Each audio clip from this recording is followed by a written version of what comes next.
Hello မင်္ဂလာပါ Great Computer Training Center အနေကြိုဆိုပါရစေဒီနေ့မျှဝေပေးမယ့်သင်ခန်းစာတော့ပေါ့နော် Excel ထဲမှာ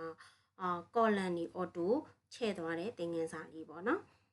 ဒါဆိုရင်ဒီ Excel လေးထဲမှာအရင်ဆုံးဒီမှာနမူနာလုပ်ပြပါမယ်ပေါ့နော်အခုဒီမှာဆိုရင်ကဲဒီ column စီလေးထဲမှာရေးကြည့်မယ်ပေါ့နော်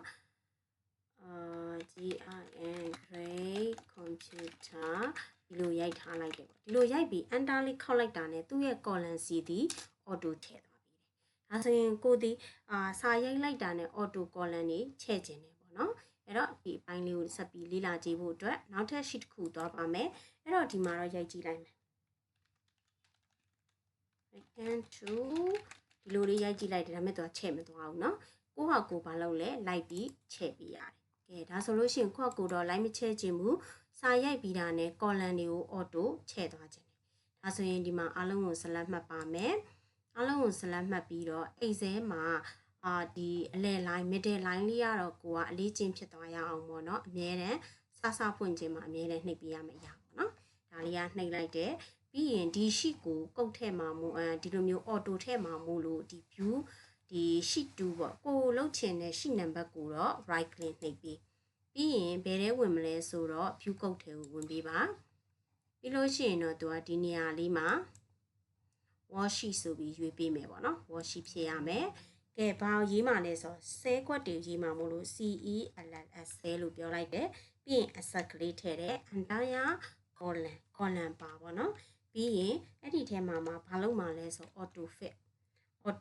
fit လုပ်မယ်လို့ပြောထားတယ် auto fit ဒါလေးပဲပြီးရင်တော့ဒီ view code တစ်ခုလုံးကိုပိတ်လိုက်ပါတယ်ဒါဆိုရင်ဒီ column မှာစရေးလို့ရပါပြီ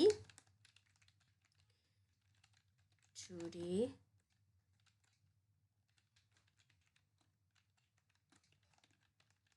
tomorrow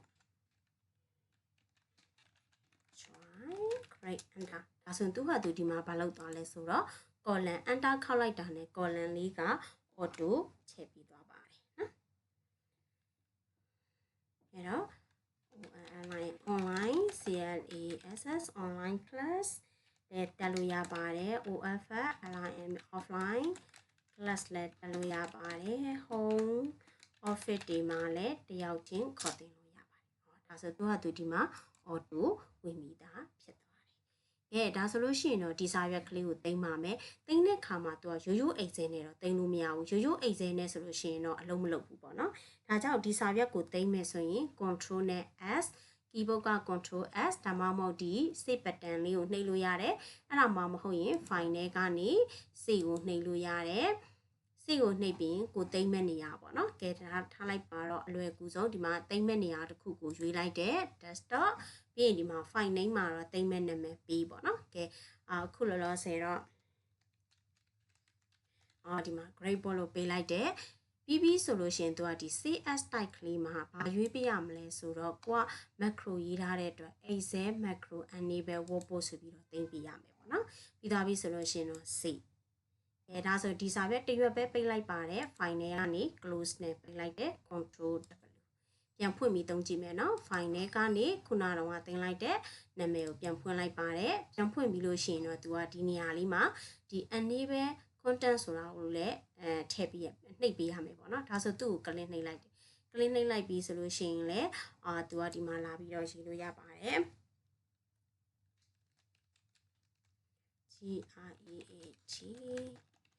Great Computer Training